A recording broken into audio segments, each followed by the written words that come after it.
All right, little red button up in the corner, Michael. That means we are live and in living color on Facebook, not Instagram. We haven't figured Instagram out yet. Facebook, YouTube, Twitch, Twitter. Where else are we? I think you said it all. Did I say it all? I mean, we're on Spotify. We're on. Yeah, but we're not talking about that stuff. No one listens to it. No one listens to this kind of thing anymore. We're talking about the audio visual of it. Nobody listens to it, or you just don't post it. I did post the last one. I don't get these notifications. So you have to. I'm doing the damn show. I don't get the notifications. What's that saying? You have to upgrade your stuff. We are live. This is episode number 69 of the section 247, the show. I am Michael Pinsky, joined as always by Michael Watkins, presented by Michael's Glass Company. We are a Sports Talk Philly partner. Happy to see everybody this beautiful Monday night. How are you? I'm doing good. Did you turn the volume down on whatever you have playing in the background? Yeah, I'm making sure that we're actually live, and we are. We're good. We are live, sir. And the Flyers just tied it up. They were down 5-2. They came all the way back and just punched in as we were going live. And no, maybe not. All right, we'll just keep going with the show.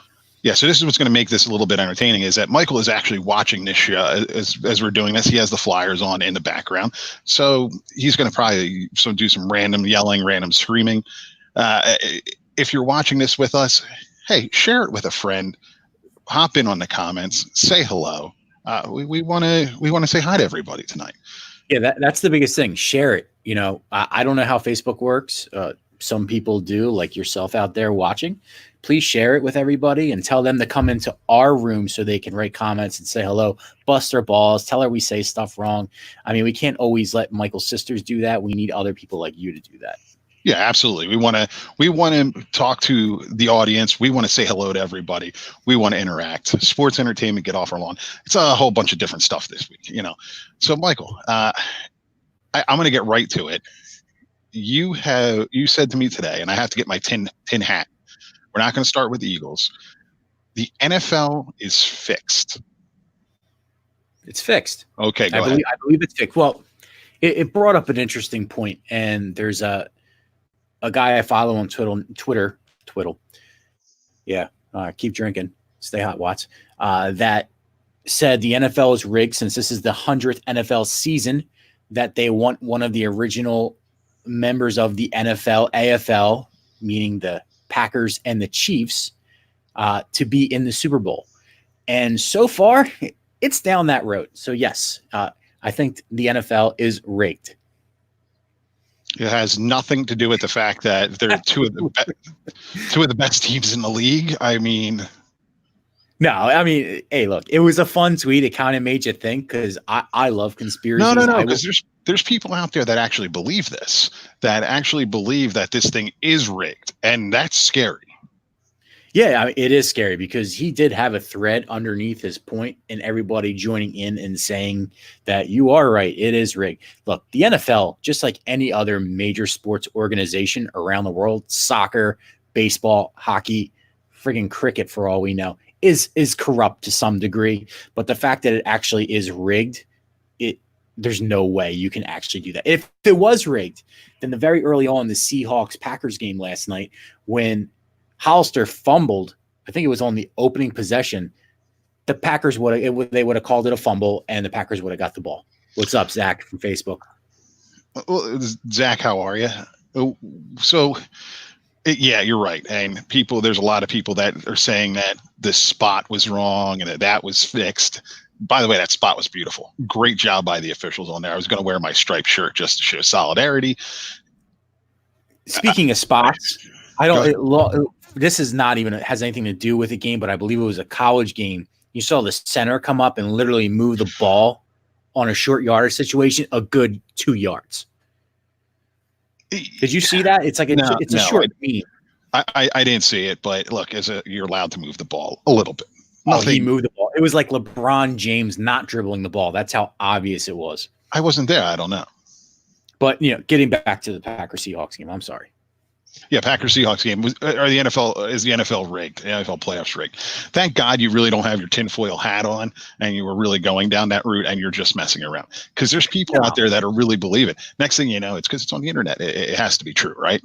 Yeah, if it's on the internet, it's true. It's just like the thing if you read about it, it's got to be true too. Back in the day when newspapers were around, but it makes you think. I love a conspiracy. I go down the foxhole on YouTube all the time with weird ass conspiracies like Google and Amazon are going to take over the world and stuff like that. The Illuminati. I like that stuff. I get intrigued by it. So I read the comments yesterday, and people just make their case for saying the NFL is rigged, but it's not. I mean, let's face it, the Titans are still in it playing great football. But I mean, that's a team that you wouldn't expect to be in it if the NFL was rigged. Fair enough. Well, let's talk about that real quick, right? Let's talk about this NFL playoff madness. I got to tell you, I was pretty surprised to see Tennessee come out the way that they did another week and just stomp a mud hole in Baltimore. Oh, I think it's a combination of a couple of things. I'm not talking about Tennessee yet. We'll get to Tennessee. But the Ravens have won 12 in a row. I'm a big believer in get a loss late in the season, just like a college basketball team on the run into March Madness tournament. Get that loss. Get a little humble pie in you. This way you know what you have to do to take it the rest of the way. And the Ravens, I think, just caught up with them at the end. The other thing is the overconfidence out of some of these Raven players for never being in this situation whatsoever. Lamar Jackson, how you doing? Entirely way overconfident. Coming off of, did they watch the Tennessee Titans the week before playing New England, who, bar none, this time of the year is the best team pretty much ever to walk the face of the earth? And then Tennessee. Two things that will always reign true in a Super Bowl is to be a Super Bowl champ is what you need. A running game and defense. We preach this all the time on this show. And they got those two things right now. And there's really no stopping them. We'll see if the human video game can stop them next week. Yeah, the human video game is right. But real quick on Baltimore and Lamar Jackson, there was a stat, and I'm going to pull it up here because it was rather interesting. And it came from the Matthew Lyle Show on Facebook at the Matthew Lyle Show. He says he never likes to be the hot take guy, but does Lamar Jackson struggle in big games? He takes a look at the numbers. In college, he was 1-8 versus ranked opponents. The only ranked win was against a Florida State team that was on the decline. And at the beginning of his downfall, they had a chance to make the college football playoffs at that point. They didn't. And then he lost to Houston and Kentucky. In the NFL, he's 0-2 in the playoffs, 3 interceptions, 4 fumbles. Matt Lyle actually followed up with me after that and said, if you really want to go deep, he was like 0-2 in high school playoffs as well. Guy went. What was he in midget Pop Warner football? Hey, what was his record there? Look, come on. He did a nice dive into it. And it's a great question. Is Lamar Jackson just not clutch? It's so early in his career. It's so early in his career to say that. This is the first time this kid's been in this situation. Let's re-examine it next year when they get there, because they're going to be in it. They have a good team. They have a good setup of guys and coaching. So let's see what happens next year. 1 year is not gonna make my opinion. The same with college too. And at the end of the day, well, yeah, but he's never been this far in the playoffs. That's true. Come on. Has he ever been in? He wasn't in the playoffs last year. They were in the playoffs. Were they? Yeah. Who'd they play? They played somebody. You know what it is? I totally just really pay attention to the NFC more than the AFC sometimes, because you always just figure New England's going to be there. But hey, let's see what he can do. He's still got a lot to learn in the game. And the thing is, when you get a quarterback, and Zach said it, 3 weeks off, it doesn't help. It doesn't. You want to keep playing, shake off that rust. What's your stance on the bye week? Well, you play and you fight for this bye week. So to me, that can't be the excuse that you had the bye week. The bye week works for everybody. The number of teams, and I don't have the stats in front of me, and I'm sure I can find it. The better teams have a better chance of getting to the Super Bowl with that bye week. Yeah, less games, less, less on your body. Yeah, exactly. I mean, but teams do get there from going from start to finish. Oh, sure, but chances of it happening are slim to none, unless you're the Titans, who I don't even want to say they backdoored their way in, but I mean, the Titans have a legit opportunity here to go to the Super Bowl from the AFC. They do. Will the Thrill says Ravens lost to their Chargers last year. Thank you, Will. Appreciate that. There we go. The stat man. I mean, they sat him week 17.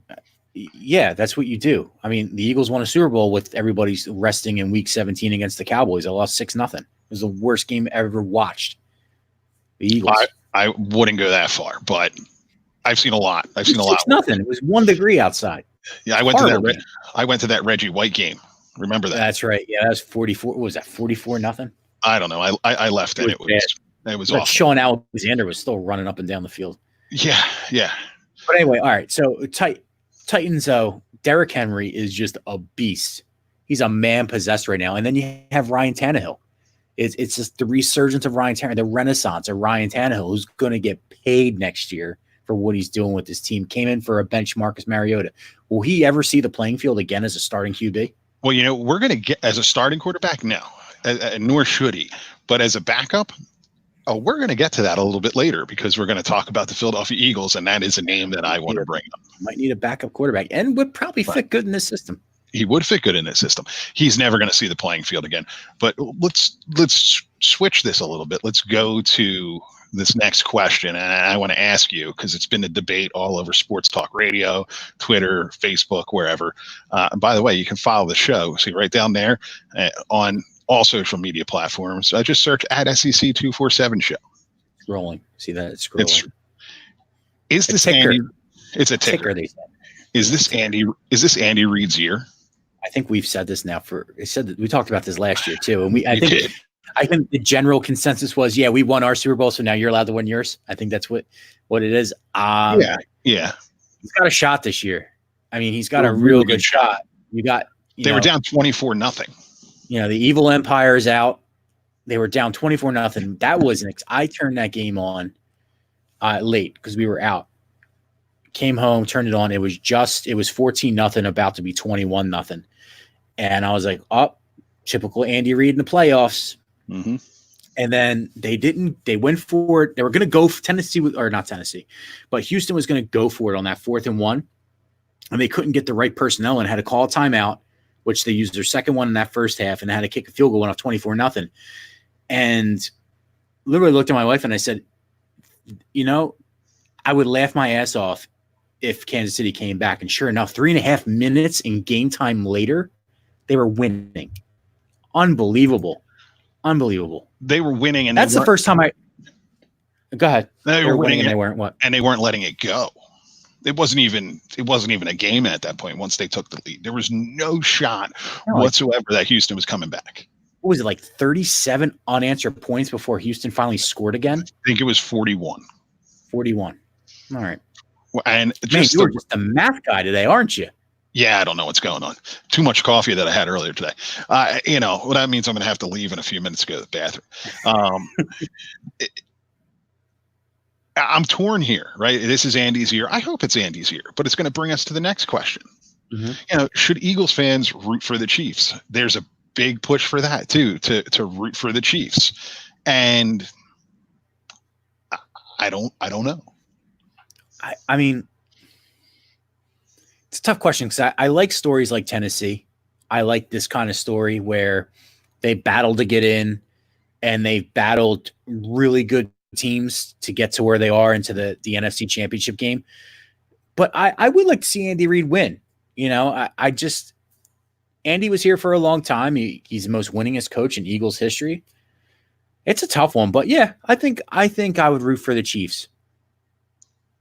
So it's okay. You can go down and hang out at the bar down in South Philly and root for them. Now you can go get the chef's, the chef shirt from back in the day. Great googly moogly. I don't know. I'm torn with it. I'm torn with it. I would love to see Andy Reid win. I'd love to see Shady McCoy win, but I don't know. It's not my squad. And Shady McCoy, I don't think he sniffed the field at all, has he? He hasn't, and they don't need him. They don't need him, which, they don't need him. They don't need him. I would love to see him get on the field. I think he's the type of guy that if they do make it past Tennessee next week, that if they get into Super Bowl, you always have that one player that stands out. Like Corey Clement was that standout player for us in the Super Bowl a couple years ago, that Shady could, have a big game. Yeah, I could see that scenario. I agree with you where he just kind of shows up out of nowhere. Yeah. I definitely like the AFC teams better than the NFC teams. I think I like the storylines a lot more there. I like the Andy Reid. I like the Ryan Tannehill. So either team that gets in there, it'll be interesting to watch all that pregame crap that we have to watch for 6 hours. See, that we don't have to watch it for 6 hours. We don't. I don't watch when the Eagles play the Super Bowl. I didn't watch the pregame anything. I literally turned it on as they were running onto the field. But I will watch it when it's not my team. I watch a lot more football when it's not my team involved because I enjoy it more. So let's swing that a little bit. So we agree that it's okay. It's okay to root for the Chiefs. Here we go. Here he comes. Carl Coffey. Mike L. doesn't respect what Andy Reid has done for Philly. Also probably thinks Donovan McNabb is a scoundrel, and that is sad. Well, Carl, I got to tell you, I'm a 5 guy. I think 5 doesn't get the love that he deserved. No, I'm not. And I appreciate what Andy Reid did for Philly, and it was his time to go. I have no problem with Andy Reid. I just don't know that I can go ahead and root for him at this point. And I don't think there's anything wrong with that. And what does that say? I hate sports. Carl, while we got you here, Corey Unlin, new defensive coordinator. Your thoughts, you can type them in there on the Facebook. And anyone who wants to comment on the show can type it in on the Facebook. When I saw that, I just had to laugh a little bit. So you're not with the whole Andy Reid win one for Andy Reid then, huh? Yeah, no, I'm not. I'm not with it for win it for Andy. I just, to me, I don't know. To me, I think to me, the better story is Tennessee. I'd rather see Tennessee come out and do what they need to do to win this thing. And hopefully, I agree. And hopefully Mike Vrabel doesn't cut off his nuts because he said he was going to. I mean, I would like it. I would not mind it if Tennessee does win, but if Andy Reid wins too, I would be all for it. I'm really behind whoever wins in the AFC matchup.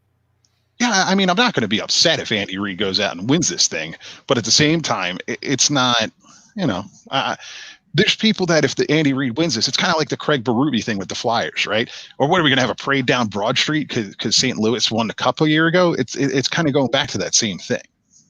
Well, we were actually the cause that they went on to win the Cup, but what are you going to do about that? That is true. What do you think, though? Like, do you think Tennessee can actually beat Kansas City and all their weapons? No, not at all.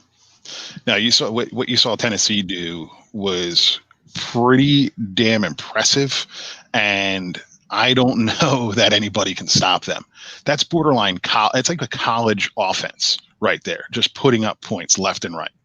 That's the first time. That's probably only the first or second time. The only other time I saw Mahomes play was against that crazy Monday Night Football game last season. Oh yeah, the video game.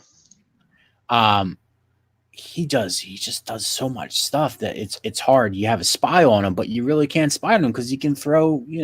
He basically pulls passes out of his ass. Yeah, he's so good that it's impressive. It's really impressive. Now let's flip flop over to the NFC real quick. I didn't think San Francisco had that in them. I really thought San Francisco. I thought they were leaking oil there at the end of the regular season. We kind of talked about it at length that they didn't look so hot, and man, was I wrong about that one? What team wasn't leaking oil towards the end of this? And as the teams that are still in it, San Francisco was, Seattle kind of was, Green Bay was always find a way to win a game even when they were down. Kansas City, I didn't think had that great of a year than what they actually had. And Tennessee was rolling pretty good, but Houston just leaks oil. That's what Houston does. But San Francisco, you knew that was in this. You knew San Francisco was going to break out again. It was just a matter of time. They rolled through the regular season up until the last 3 or 4 games. Right, but they weren't playing well that late, and they weren't playing that well, and I just couldn't envision that scenario where they came out and played the way that they did. Especially Flyers the are in shootouts, by the way. Oh, great. Game over. At least they get a point out of it. I knew San Francisco had it in them. But it's Minnesota, man. Minnesota is just like, Green Bay finds ways to win. Minnesota finds ways to lose. And that's their way of playing football. And that's another quarterback that can't win in a big game. That's the biggest, non-clutch quarterback there is that was left in these playoff teams. Yeah, he can't win in a big game, and for the amount of money that they give him, I'd feel bad if I were a Vikings fan. Except I don't. Someone posted it on Twitter or Facebook. What monument did Vikings fans go and skull this time? To ruin the whole thing. San Francisco. Is San Francisco the team though to come out of the NFC? The Packers looked really good. The Packers look good. The Packers play a full 60-minute football game. They're never done. Packers defense though likes to take off for a good quarter and a half though. So if you catch them on that quarter and a half break, you put up some points, you might have it. I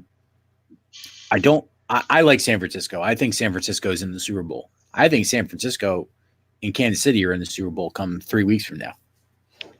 So then that goes against your whole NFL tin hat scenario where good.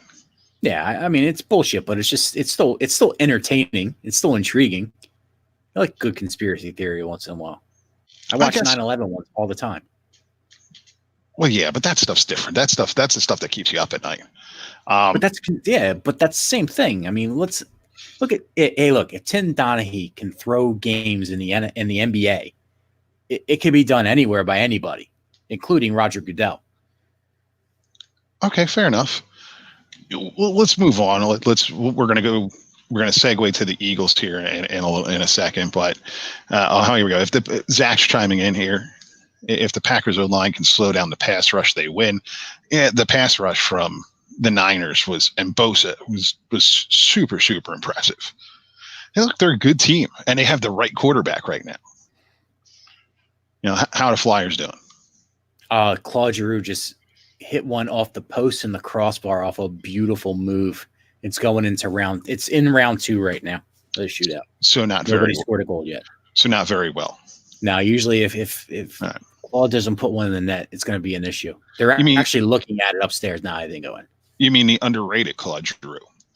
And for those most underrated player in Philadelphia and the NHL. Underappreciated and underrated Claude Giroux. For those of you who Claude Giroux yesterday. Yeah, it was 32.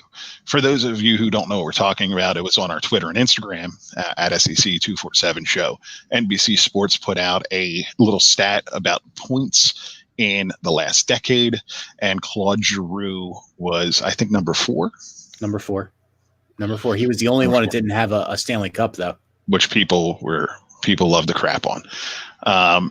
Let's move on here for a second. So I got to ask you, if someone comes up to you, you're out with your wife and your child, and someone comes up to you and offers you parenting advice, say in the middle of the supermarket, is that no good? You have a story for us?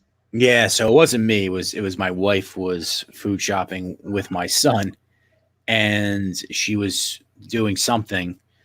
And he was chewing on, I don't know what it was. It could have been her wallet or something. And somebody came up and says he's going to choke on that. And then after that went on to tell my wife on what she should do with our son. And my wife, I'll say it, she didn't say anything back to her. I'm surprised she didn't. I said, one of my first questions when she started telling the story was, I was like, what did you say to the lady? And she goes, I just said, okay. And I walked away. I wish she would do that with me when I say something. No. But yeah, I personally, outside, if unless the kid is in absolute danger, I'm not trying to tell anybody how to parent. What would you do if somebody came up to you or your wife and told you how to parent? So we've had scenarios where we've been out with said children, and you hand them both a phone, and people will make a comment, wise ass remark, and one time I looked at them. I was with the two kids, and someone says, "Oh, I got the phone." I pulled the phone away, and they started screaming. And I looked over and I said, "How do you like that?" And they were, would they win? No, TK. It's a goal. So if they save it, they win. And they were all concerned. They were like, "Oh, I didn't know that person listened to me." It depends. I have the tendency to get a little bit, I won't directly say something to you, but I'll get loud and obnoxious about it. It's not your, unless it's same thing, unless someone's in dire situations, nobody's business. Who am I to tell somebody how to parent their kid? Right. I mean, I have a kid. You have a couple kids, but who are we to know what that child is like every day, and to say something? None whatsoever. So this is advice out there for anybody who's watching, who may be a parent one day, or wants to say something to the parent whose kids are screaming bloody murder, looking at the phones at the restaurant. Let it go. It could be much worse. They could be yelling and kicking you in the back of the seat. Just for this person's information, I took my son this weekend to wait online for the beach pass for Brigantine Beach, and we had to wait online for an hour. The only PP made was to laugh and giggle at other people that were talking to him. So that lady, whoever she is, that said my son will choke on something, choke on that. Oh, so you decided to go with the beach pass again? Oh, I'm back, baby. Are you going back? No more carrying shit for me. Are you going to the Cove, or are you going to go to the other end of the island? I'm going to go to the Cove. Too many greenheads on the other end of the island, man. You got to do something about that first. Yeah, they should just bomb the whole thing, and don't do that. That was a joke. Anyone who's watching this from Brigantine, I know people are going to be like, "Oh, look at these idiots." All right, moving on. Let's move on here real quick. Tony Romo getting paid by ESPN. Numbers been around $10-14 million a year for him to be the new Monday night guy. What do you think of this? I love it. Let's get Monday Night Football great again, because Monday Night Football has been awful for what do you think, like 3 or 4 years now? Oof, man, I think it's a maybe lot longer than that, but like you actually realize it 3 or 4 years now.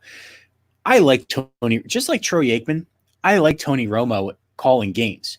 He's so into the game. He's predicting plays. I don't think he's ever been wrong. He's got great insight into the game. He lets you know what the quarterback should do, what the players should do, team should run, and he's usually right. So if this brings back Monday Night Football to how it was when Al, Dan Dierdorf, and who's the other one I'm thinking of? Al Michaels, Frank Gifford. Frank Gifford was R.I.P. Was there. Then I'm all for it. They need like a John Saunders type. That's going to be my next question. So you could put Tony Romo, who I think is excellent. I think he's excellent color guy. You can put him in there, but you have to accompany him with somebody who is a solid play-by-play guy. Who is that? I don't know who you have for ESPN right now that you can say is a solid play-by-play guy. I mean, who do you think would go in there?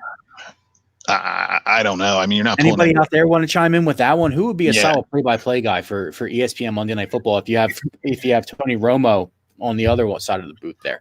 Or are you trying to? Can you pay Jim Nantz? Can you get him out of there? I mean, I'm sure he has a huge contract. Keep Jim Nantz in college basketball on the golf course. That's what. Yeah, I was gonna say you have the whole golf factor there too. Yeah.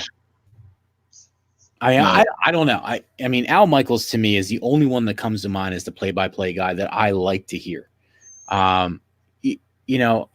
Who else other than that? Mike Tirico is very good. I appreciate what Mike Tirico does. Oh, Mike Tirico is fantastic. Mike Tirico can call anything and sound great at doing it. He's not leaving NBC anytime soon, and they should probably actually put him in the booth for Sunday Night Football. That's my biggest thing is you can bring in Tony Romo, who are you partnering with? Dan Schulman, someone like, nothing against him, but they just don't have the guy. They don't have that guy. They don't have that voice. No, and I think Booger McFarland isn't a bad sideline guy. I just think he needs to be trained a little bit better. Booger can play the Tony Saragusa role. Put him under the goalpost, have him chime in with the funny quips here and there, and let him go that way. That's the way to do it. Yeah, and Tony Saragusa made a great career out of it. Sure, and, absolutely. Yeah, I mean, that they're starting to face like the Monday Night Football, and I think we talked about this after last season, how bad it was and what they needed to do. And they're going in the right direction. They just have to find somebody that can do the play-by-play. Right, and look, Sunday is now the big game, and that's fine. But look, for a whole generation of people, multiple generations of people, 3 generations of people, it was that Monday night game was the most important thing. We're one of them. I mean, we used to love to stay up for that, and it's a shame the direction that it's actually gone. One of the best things was when Eagles were on Monday Night Football. I was allowed to stay up and fall asleep on the couch and watch them. So exactly. And there's a lot of great games that I can remember just by being allowed to stay up and fall asleep on the couch for that. Zach chimes in that Nance is the only one worth stealing. I almost wonder if ESPN could find a way to pull double duty, kind of like the NFL Network does with the Fox guys. And I know that's a different scenario. The NFL rules the world, so that's why you can do that. But you're not going to get, as long as the the Final Four tournament and the Masters is on CBS, you're not stealing Nance. Zach chimes in here. Herb Street or one of the other college guys. Yeah, it's not a bad idea. Yeah, but Herb Street's a color guy. He's not. It's not going to be him. And who's calling the national title game with him? I don't know. I don't. It was bad time in my house when the game started. So yeah, I just don't think that you're going to do that. Look, and if I'm CBS, I'm throwing all the money in the world at Tony Romo to keep him with Jim Nance. It's a great squad. If I'm Tony Romo, I don't care how much money CBS throws at me. I'm going to take ESPN because I'm going to be the one that says I brought them back from the dead for Monday Night Football. Monday Night Football, I know we said 3 or 4 years it's been bad, but Monday Night Football hasn't been good since Al Michaels and Chris Collingsworth got into that booth on Sunday nights. Yeah, you're right. Let's pivot here real quick because this news kind of broke a little bit earlier today. The Houston Astros got the hammer laid down on them by Major League Baseball for their cheating scandal. Manager AJ Hinch and the general manager, who I'll have to look it up, I'm forgetting his name here. Both were suspended for 1 year by Major League Baseball, and Jeff Lunau, both were suspended for 1 year by Major League Baseball and subsequently fired by Houston for this whole sign stealing thing, which, mind you, has been part of the game for, 175 years. Chris Fowler is the announcer. Thank you, Zach. Yeah, Chris Fowler is the announcer. I like Chris Fowler, but you're not pulling him off of the Saturday night college game. Well, they have these things called airplanes where they can fly to different places at a fast rate of speed. So he can call both games. I mean, look, Joe Buck does it during the World Series in the NFL season. If that guy can do it, anybody can do it. It'd be interesting. If you're going to do that, then just give me Herb Street and Fowler because they're a good crew. Well, that's a very expensive on the bottom line there, Michael. Look, I'm just trying to get them hired. That's all. But anyway, thanks, Zach, for that. Appreciate that. Fowler, I think, would be a good one. But so they got, I mean, would you have fired your World Series winning manager and GM that just won the World Series 2 years ago? I don't think I'm going to, but that's 1 year. What's a year? At the same time, do you think Major League Baseball overreacted to this whole thing? This is going to get worse. The Red Sox fans are going to have to be worried about this now. I mean, Alex Cora is gone, right? He's probably going to be suspended for at least a year because he was part of the Astros team that did this. And then he was also warned as a manager of the Red Sox. So he's double dipped in this thing here. But at the same time, decades, centuries. This has been going on for centuries in baseball. Yeah, but not to this level. Well, Not technology advances. I mean, it's no longer the guy in center field at Shy Park with the binoculars flipping the scoreboard numbers around. People have cameras and stuff like that. This kind of goes back to the whole Bill Belichick thing. You take what you can get. Yeah, I don't think I'd fire my manager and my GM over it. I mean, so they're suspended for the years, so they watch the game at home, or they buy a ticket under some other name and go into the ballpark and steal signs that way and send text messages. I mean, come on, think about it. You could do that shit too. Yeah. Hey, look, the Astros, nobody was stopping the Astros, cheating or not cheating. You can sign steal all you want. You still got to hit the ball. Right. You know, it's an unfortunate advantage, but yeah. So is this the death penalty for the Astros here and whoever else is going to get this? You're going to have to look at every Major League Baseball team. What happens when it comes out that all the teams have done this? What's baseball? It's like steroids. It's like every player was, most players, you had a player, at least one or two players on every roster that were doing it. And I mean, nothing happened then. I think that's every Major League Baseball punishment that comes down after 1998 is because of the steroid era and that never being punished at all. Sure. And Zach says, pull a Bobby Valentine and wear a fake mustache. Love that. Love that from that guy. That was great. That's just my thinking here is what happens when every team in baseball has been guilty of it. What are you going to fire every GM and suspend every manager for a year? You're not going to do it. Was it really the death penalty? It doesn't affect their free agency? And they took draft picks away. All right. So you took draft picks away from a World Series runner-up, and it's gonna be the top of the Major League Baseball for what? At least in the next 4 years. I mean, what did they get punished? All right, let's see here. So MLB suspends Lunau and AJ Hinch for 1 year. Astros were stripped of draft picks. They were stripped of 2 first-round picks and 2 second-round picks. What years? So now that's interesting. It's either to come during the 2021 draft or later. So so basically, they want to see where they finish after next season and see where the punishment's going to start. Yeah. So I guarantee you, if they get to the World Series next year, win or lose it, it's probably going to be 2022. So what's going to happen here when it is the Red Sox that are guilty of this? Because they are. Major League Baseball has already admitted to it. What's going to happen then? Will they can drop the hammer on Houston? It's Houston. It's not a big deal. It's Houston. We know they've been in the World Series, but it's Houston. Nobody really cares. When it happens to Boston, what's going to happen? So they're just theirs was like what, stealing bases, right? I think theirs sign stealing. I forget, something similar. I don't think it was to the degree that the vibrating bracelets and the banging on. I mean, the banging on the trash can. You can't tell me that any team in the Major League Baseball doesn't do that. All the years that the bullpens sit directly in center field. Right. You can't. That this doesn't go on. They have phones there. They can't call. Come on.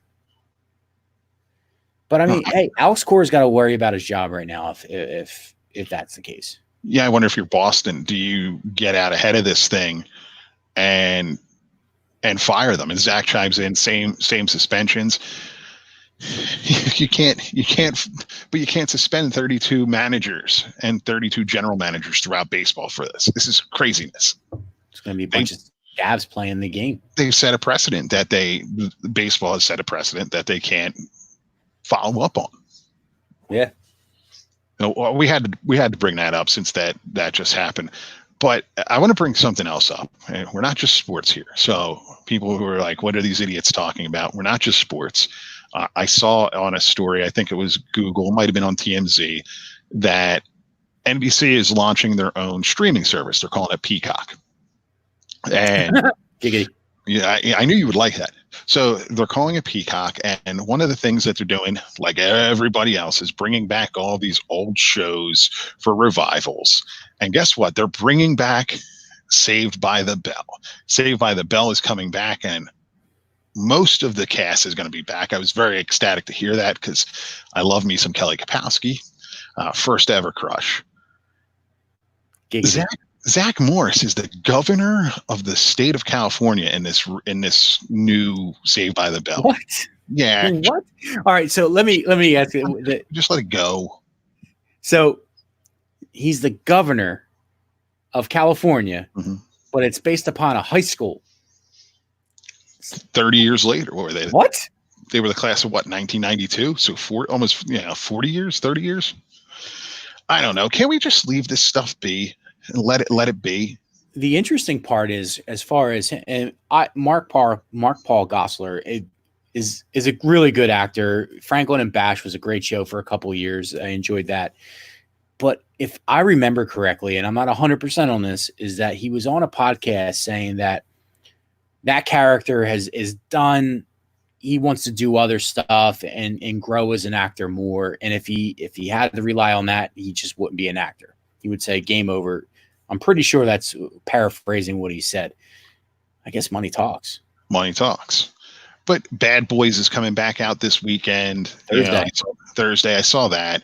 We're rehashing all these old shows, all these old movies. Can we just let it go? But do you consider Bad Boys, bringing it back because it's part of the same. It's part of the same, original movie. It's not like a reboot where they redo like Party of Five. Party of Five just came back to Fox, but it's a whole different setting on how the parents get taken away from the kids, but it's still Party of Five. That's a reboot. Okay. Beverly Hills 90210 is back, all that stuff. Exactly. That came back. It's come and gone, but it came back. It was a reboot. That was before like reboots became like the new trend. I think when you bring the existing cast back to a degree, you really can't call it, a complete reboot. This is a reboot. And this is like the third reboot of Saved by the Bell. They did the new class. They did the original. They did the new class. And now they're doing this for the third time. So what's the story going to be for Jessie Spano? Do they make mention that she was an exotic dancer? You have to throw girls. I mean, you have to crack a joke there, I guess. You have to crack a joke in there. She's technically a drug addict too. That Screech was a maniac. Is he coming back? I think he'd probably be the one that wouldn't come back, right? Because I don't think they liked him. No, they didn't, but they said everybody is coming back. But everybody's coming back. Everybody's coming back. Mr. Belding too. He's the assistant to the traveling secretary of the governor of California. Are they going to bring back Tori, the in-between year where Kelly Kapowski and Lisa Turtle were on contract disputes and they brought her in instead? No, you can't count her. She doesn't exist. Does she actually exist in the whole realm of things? I don't really think so. Can they bring back California Dreams? Good show. Good show. They should bring back California Dreams. That show I tried looking for that show on Hulu. By the way, Saved by the Bell College Years is all like saved under my stuff in Hulu. California Dreams, not on there. Perfect Strangers is on there. It will be now on this new streaming thing by NBC. It's going to have to be on there. What's it called? Peacock. Giggity. Yeah. All right. Let's move on here. So let's go to the Eagles coaching carousel. After we left you, the Eagles decided Tori doesn't exist. She doesn't exist. She does. That's the funny thing, because after they settled the contract, they just ignored that whole school year. They technically were in college. They were in high school for 5 years. Yeah, she doesn't exist. And do you bring back what's her face from King of Queens too? Oh, Stacey Carousel. Yeah. You had the whole summer thing. You had that whole summer thing. Do you bring her back? The summer. So that beach club actually was the same beach club that 90210 shot their summer season at too. So how about that one? I think it was on Baywatch as well. California Dreams is a sad ripoff. It was a good show. It was a good show. It wasn't bad. No, it was an awful show, but yeah, when you're 12 years old, it's good. Yeah, it's great. You get chicken a bikini here and there, Packard. Yeah. Costa. Oh yeah, what's her face was on that too. Was married to Jay Moore. She was on that show with the Bobcat Goldthwait was the dog stuffed animal in the basement. Nikki Cox. I have no idea. Yeah, she was on there too. She played a blind girl on that show. Oh, I can go on with that show forever. We're going to do a whole show just on California Dreams. It was only 2 episodes long, and we'll do a whole show on it. What was the basketball show that used to be on in the morning? Hang Time. That was a good one. Was that the one with Dick Butkus? Or am I thinking of something? Theus. Yeah. No, Dick Butkus was the coach. Reggie Theus was the first coach. In the second season, Dick Butkus was. Only episodes worth watching was a blind Courtney Cox. No, it was Nikki Cox, Will. Oh, okay. Nikki Cox. Courtney Cox, no. I mean, Courtney Cox might be blind. She married David Arquette. That is true. Former world heavyweight wrestling champion. That is still getting in the ring. Yeah, whatever. I don't even want to talk about it. I'm still angry about it. Let's move on. Eagles coaching carousel. After we went away, the Eagles decided to fire Mike Groh and was Taylor Carson Walsh, Carson Walsh, wide receivers coach, whatever. But Mike Groh, see you later. You had to make the move, right? According to Doug, his job was secure the day before that. So, both of those guys were secure the day before that. Yeah, you had to make this move. Both of those guys had to go. Both of those guys had to go. I've triggered Will. He's all upset over. I'm just laughing at his comments. Winning the World Heavyweight Championship in a 3-tiered steel cage of doom. Look, beating Diamond Dallas Page in the process. I think Jeff Jarrett was in there too. You had to fire the coordinator, but the whole process around it and the bizarre press conference the day before, I just don't get it. It's typical corporate America. The right hand doesn't talk to the left hand. The opinions expressed on this show are that of the guy talking and not me.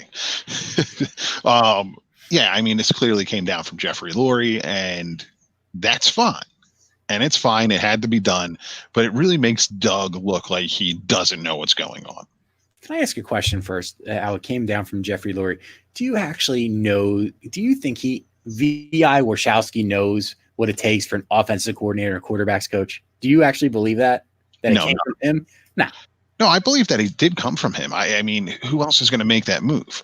I mean, otherwise Doug's just going to sit there and he's going to say, oh, they did this, they did that, kind of talk him up a little bit and then move on. That wasn't the case. He came out and said, yeah, they're coming back. Well, I mean, I think that's why I think they were originally. I think he wanted them to come back, but I think Howie had a different opinion of it, because I think Doug sometimes thinks he has more control over the team than he really does. Right. So let's talk about take Jim Schwartz. Well, we're going to get there. How important is the offensive coordinator to the Eagles? And I don't mean they should forego the offensive coordinator, but when you look at other teams around the league, offensive coordinators are making play calling. They're doing the play calls. They're putting the game plan together. That doesn't happen in Philadelphia. It's the Doug show. Mike Groh was apparently the passing game coordinator. Is this a big job in the NFL in Philadelphia? I think it is. I mean, Frank Wright got a head coaching job off of it, right? So it's got to be somewhat of a big job. I really think that Doug had more trust in Frank than he did in Mike, and that's why Mike's no longer here. I want to call him Al after his dad.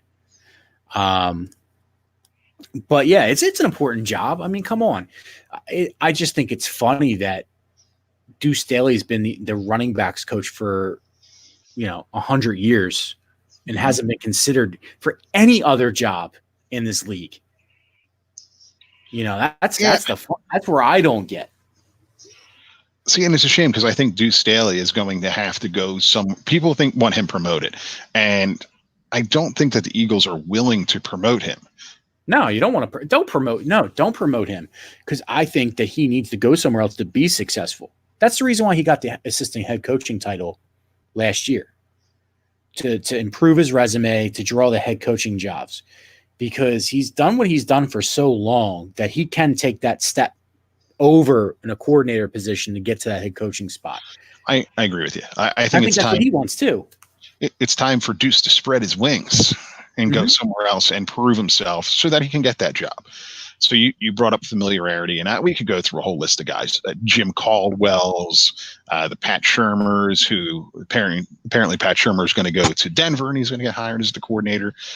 John DeFilippo was just fired from Jacksonville and as their offensive coordinator, and he was the other guy in that room with Frank Reich and Carson Wentz and Doug Peterson. To me, that's the no-brainer. Oh, no-brainer. At this Absolute point. no-brainer. You know, when you look at these list of candidates, and Caldwell got hired already, and then the other one was Kevin O'Connell. Kevin O'Connell, correct. He got hired by the Rams, so thank you very much, Rams, for doing that, because that would have been awful, because I think he was the front runner at the time. But I was looking at the list of candidates. Pat Shermer, no. Bob McAdoo, no. Yeah. Who else was on there? There was a couple Eagles retreads that had been here before. Marty Morningway. Yeah, no. Right. No. You know, DeFilippo is the absolute no-brainer here. I don't know how, if I saw that this firing happened at what, like 10 o'clock this morning, 11 o'clock this morning, East Coast. I don't know how he's not hired by 4 o'clock in the afternoon, East Coast, because Carson Wentz had statistically his best year with DeFilippo as his quarterback coach. What's Carson Wentz's biggest problem right now? High throws, which that comes from footwork. He needs to come back so he can teach Carson the way, not only as even bigger role as offensive coordinator. No brainer. Yeah, I tend to agree with you. I think it's the move that has to be made, and I would hope would be made, that you bring the guy back that has had success here. And I put this Sports Talk Philly, Paul Bowman shared an article today about the firing, and I commented on there that, you know, sometimes the coach fits the system just as a player does. And I think that's where we are with the DeFilippo, is that, look, he fit the system really well, and let's rock with it. You brought up the other coordinator, Jim Schwartz, did not get hired in Cleveland, and he's coming back, and you're upset about that. Yeah, let's, as much as, and I'm going to be a hypocrite in my statement here, let's get some new blood in here, somebody from the outside. Now, DeFilippo had a year in Jacksonville, probably learned a lot. I think that helps a lot of times when you bring them back. You know, same with Doug. Doug was gone for many years. We even, you know, dipped his finger in the pond of a high school coach. So, but out of all those guys, and I'm actually looking at that as we're talking for the list of candidates that I read, they're just really bad candidates. It's just unbelievably bad. Yeah, it's not impressive at all. And look, bring the guy back that worked here before, but Jim Schwartz, so you want new blood. Do you think it's Jim Schwartz statistically has been a great coordinator for the Eagles? Now, you can say you have to pull back his ability to bring in his own players. That I'd agree with, because he's bringing in guys that just aren't working for this team. You got to give him the guys that are going to work here. You got to get them cornerbacks. You got to get them a safety. You got to get them a linebacker. You probably got to get them a DN and a tackle. That sounds really, really bad. That the worst thing is how this team finished their season. Never mind the loss, but they got into the playoffs. They went on a run. They played better. They were in it with the good teams. They could have beat those good teams if they had better defensive personnel. I'm not debating that whatsoever. But I just don't like how Jim Schwartz's scheme is all or nothing, to leave guys a man-on-man coverage when they obviously can't cover man-on-man coverage. So if he wants to come back, that's fine.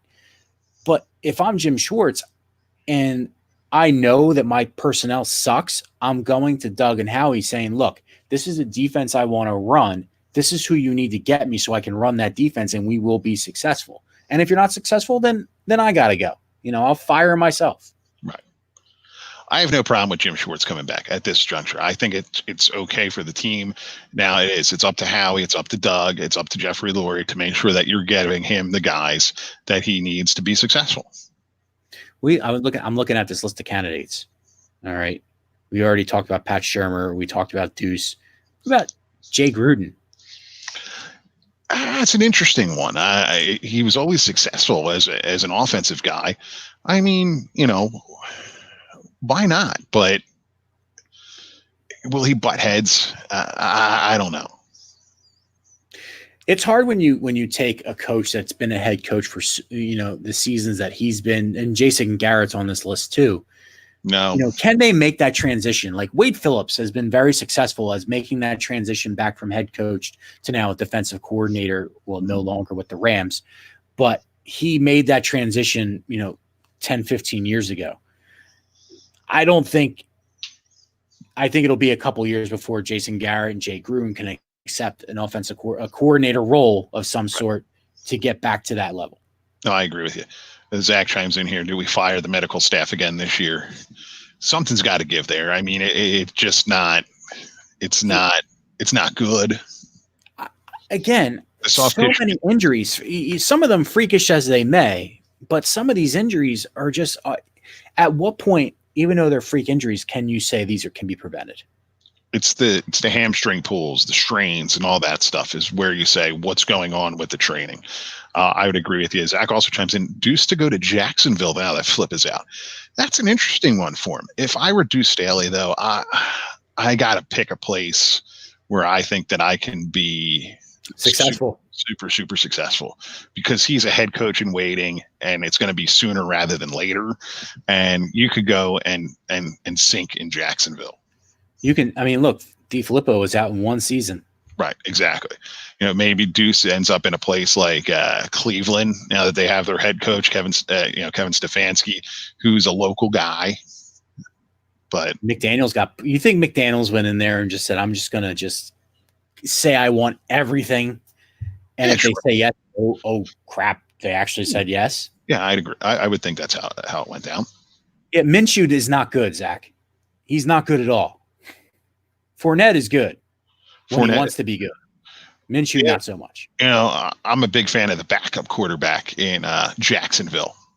That would be Nick Foles. Can we start that whole thing, down there instead of up here? Yeah, keep him down there. There's talks over there. There's talks about him there. The Eagles actually trading to bring him back. Like, come on, they're not doing that. No, let's just stop it.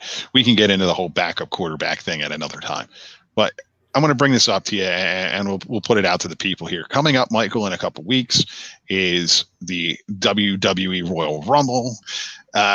Should we do a one-off Royal Rumble preview show? It doesn't have to be a match-by-match thing, but I'm thinking here there's enough idiots like us that like wrestling. Look, Will left. He's gone. He's angry because of David Arquette from 20 years ago. He's banging his head on the wall. Do we do a Royal Rumble preview show? And with his tag team partner, Scott Kahn, Ready to Rumble. It was a great movie, by the way. You want to do a Royal Rumble pre-show before WWE starts their show, so we're going to have to go on at like 7 a.m. because that show is like 12 hours long. I'm not talking about this Sunday before it. We could do it. We figure it out. Maybe we do it a couple nights before, in addition to our regular show. Let's have people chime in if they'd like. Do they want to see us talk wrestling a little bit? I say we do it a poll. We do a poll across the platform from Twitter, Facebook. And if they want it, we'll do it. I had no problem doing it. So wrestling right now, I think WWE wrestling is at an all-time low as far as entertainment value. I think wrestling right now is at an all-time low entertainment value. So Royal Rumble is one of my favorite pay-per-views. So we'll see what happens. It's one that people can get into, and maybe we kind of pull some things. We'll do like a prize kind of thing. We can hand out numbers for people who won it 1 through 30. If your guy wins, you get something, a t-shirt, a Harper Mania t-shirt, something to that effect. Yeah. Royal Rumble is one thing that can bring the casual wrestling fan from, well, not so much the 80s anymore, but the 90s to now, because they bring those guest, appearances in there. So, might be pretty cool. I'm up for it. I'm up for anything. So that's coming up. I know that's a week from Sunday. The only reason I know that is because I flipped past the college football game and I saw Brock Lesnar, and I promptly turned it off. Which is why I don't watch too much wrestling right now. Yeah. So, all right. Well, so we're just going to throw that out there. I think that's all for the week. Action-packed show here. We appreciate everybody chiming in. Be sure to check out some of our sponsors. Michael's Glass Company, serving Philadelphia since 1978. Scrolling on the bottom there, 215-338-3293. Tell them that 2 Mike sent you. Again, we are part of the Sports Talk Philly, sportstalkphilly.com, Sports Talk PHL on Twitter. I give those guys a follow. Awesome articles over there, different pod content, the Philly Special Pod. Why am I blanking on the hockey show? Kevin Dorso? Kevin, credentialed writer. He's out there. Give us a follow on social media, anywhere, at SEC247 Show. Hey, thanks for joining us. Tell a friend. Share this thing. We'll see you next week. We'll be talking Super Bowl preview, and we'll be getting ready for the Royal Rumble. Until then, this has been episode 69 of the Section 7 The Show, and we will see you next week. See you.